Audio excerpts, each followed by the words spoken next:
संसदेच्या हिवाळी अधिवेशनादरम्यान सर्वपक्षीय गटनेत्यांचं चहापान सुरू आहे।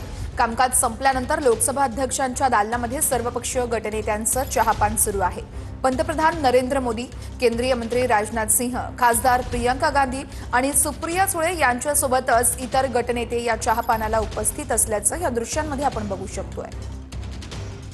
लोकसभा अध्यक्षांच्या दालनामध्ये सर्वपक्षीय गटनेत्यांचं चहापान सुरू आहे। पीएम मोदींसह खासदार प्रियंका गांधी, सुप्रिया सुळे या देखील या ठिकाणी उपस्थित आहेत। संसदेच्या हिवाळी अधिवेशनादरम्यान सर्वपक्षीय गटनेत्यांचं हे चहापान सुरू असल्याचं आपण या दृश्यांमध्ये बघू शकतो। या चहापान कार्यक्रमामध्ये मोदींसह खासदार प्रियंका गांधी, सुप्रिया सुळे या देखील उपस्थित आहेत। ही आतली दृश्य आपण बघू शकतोय।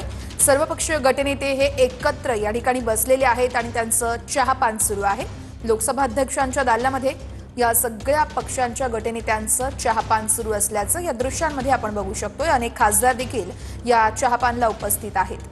पंतप्रधान नरेंद्र मोदी यांच्यासोबतच केंद्रीय मंत्री राजनाथ सिंह, खासदार प्रियंका गांधी आणि खासदार सुप्रिया सुळे या देखील या चहापानला उपस्थित आहेत।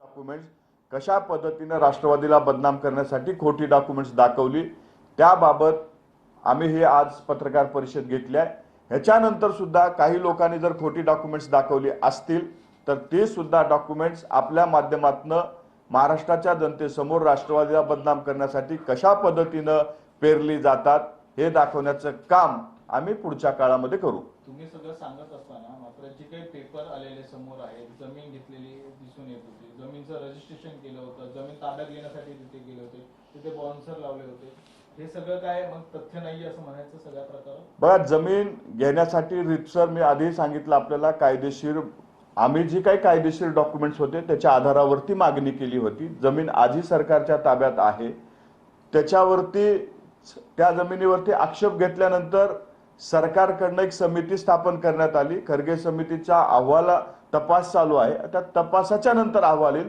अहवालाच्या नंतर आपल्याला सुद्धा कशा पद्धतीने ही प्रक्रिया पार पडली हे आपल्या सुद्धा समोर मांडण्यात येईल आणि त्यानंतर खरं काय आणि खोटं काय, कशा पद्धतीने जाणीवपूर्वक राष्ट्रवादीला या प्रकरणात बदनाम केलं जाते हे सुद्धा आपल्याला त्यानंतर दिसून येईल। आम्ही आत्ताच्या घडीला जे आम्हाला खोटी डॉक्युमेंट्स सापडलेत त्याच्या विरोधात आवाज उठवतोय। जी खरी डॉक्युमेंट्स आहेत ते खरगे समितीच्या अहवालामध्ये आहेत, त्याच्यावर आमचा कसलाही ऑब्जेक्शन्स नाहीत। पण खोटी डॉक्युमेंट्स काही लोक जाणीवपूर्वक राष्ट्रवादीला बदनाम करण्यासाठी निर्माण करून ते टार्गेट करून राष्ट्रवादीला या ठिकाणी राष्ट्रवादीच्या नेत्यांना बदनाम करतायत।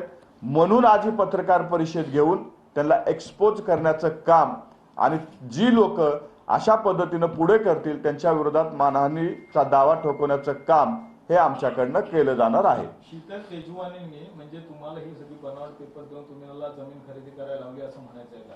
नाही, या प्रकरणामध्ये अटकही केलेली या प्रकरणामध्ये चौकशी चालू आहे। एखाद्या